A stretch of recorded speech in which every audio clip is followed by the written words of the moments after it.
This is Alec, and he's a scratch golfer that can hit his drives 320 yards, and today he's gonna teach us how.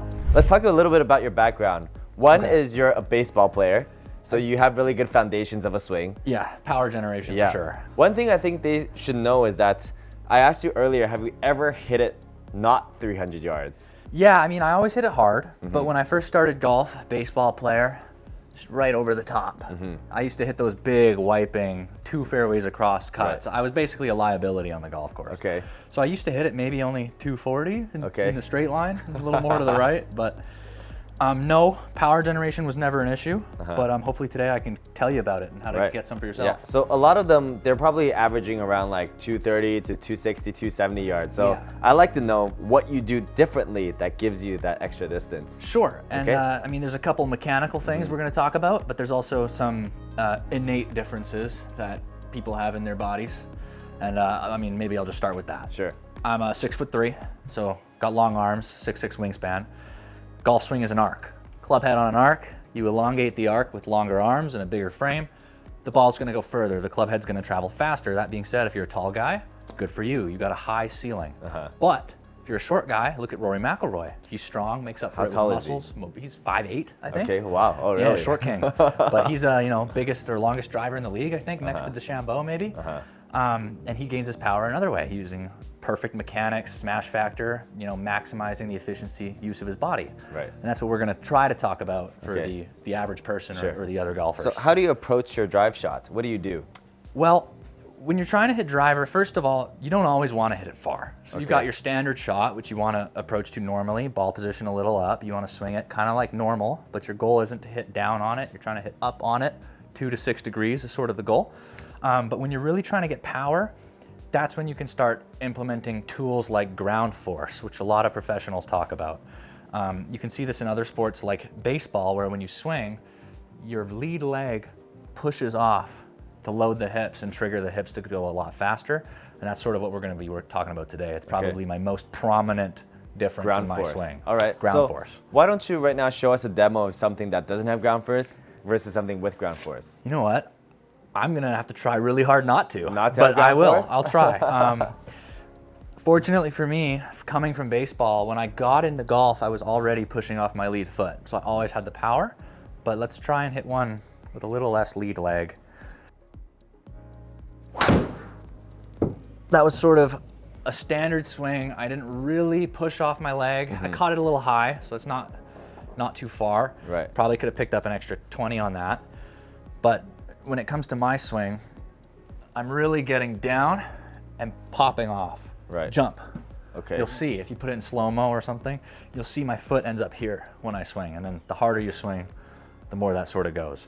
Earlier what I saw in the video is that compared to your normal ground force swing, it looks like just a lot more upper body, right? Yeah. So using the ground allows you to be more mobile and more explosive by a lot. It also opens up your left foot to the side, clearing your hips further. Right.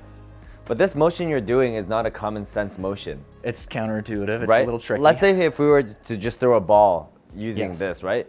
I would never throw a ball like that. You would never, you'd be pushing off your leg. So how do we make it intuitive?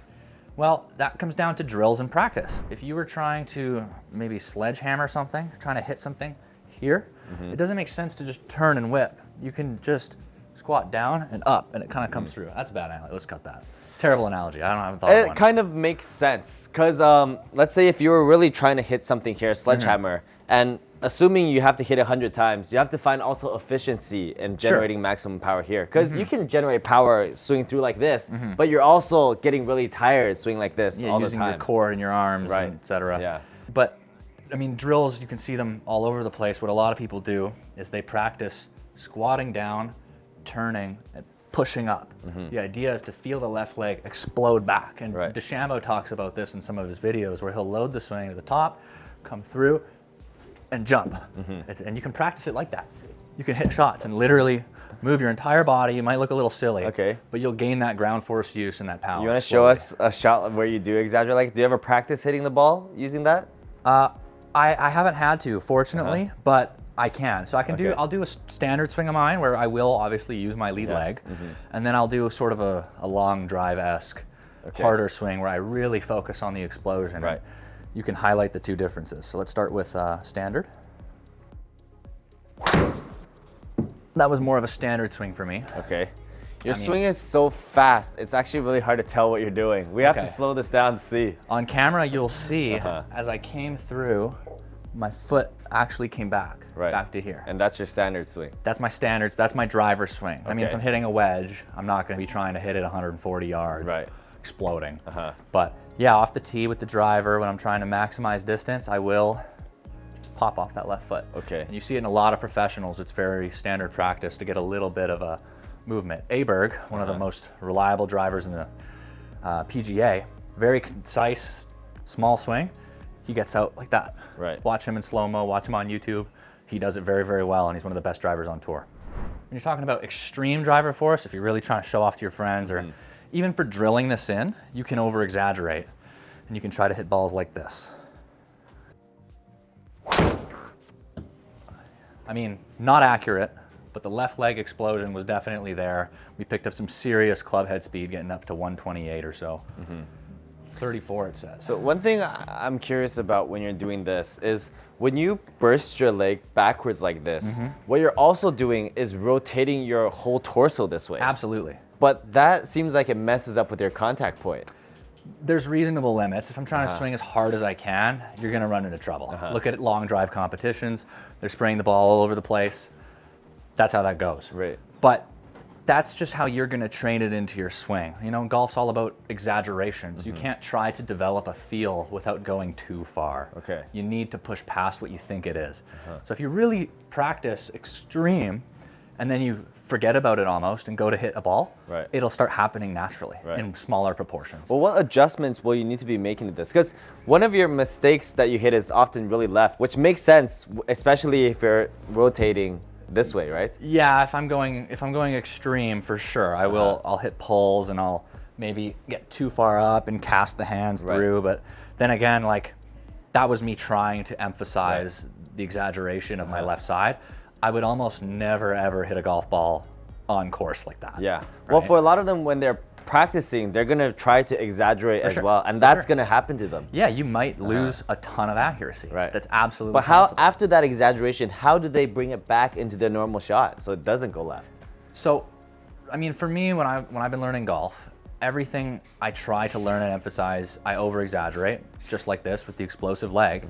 But then when it comes to game time, when it comes to on the course, you can't have 5 swing thoughts, exaggerations running through your mind. But what you did while exaggerating was train your muscle memory in your body to do it.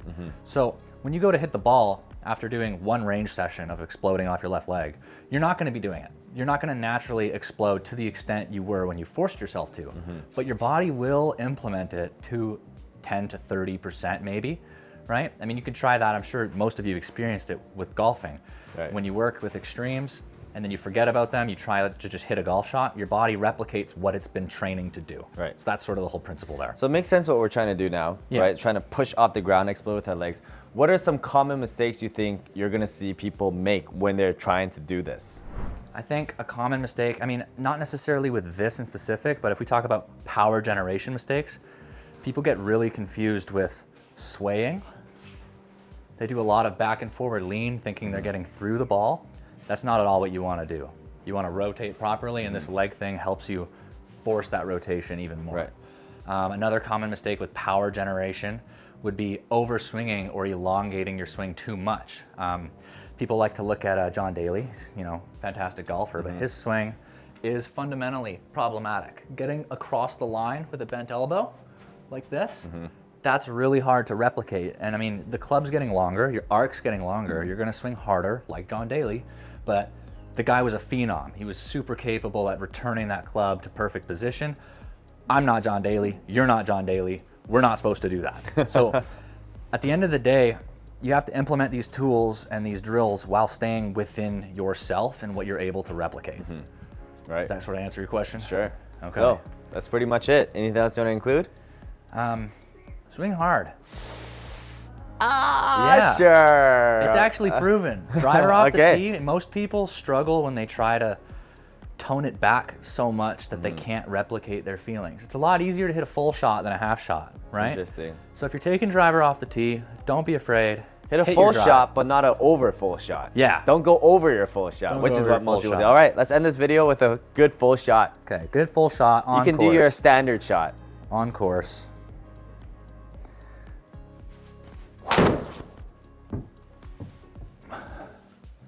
Now that's what we like to see. Funny enough, I swung harder and hit it better. There you go. That won't Beauty. lose me any strokes either. 321 yards. Wow. Yeah. Okay, awesome. Guy. If you guys enjoy this video and are planning to hit it 320 yards like Alec, then make sure you like, comment, subscribe, and check out this video.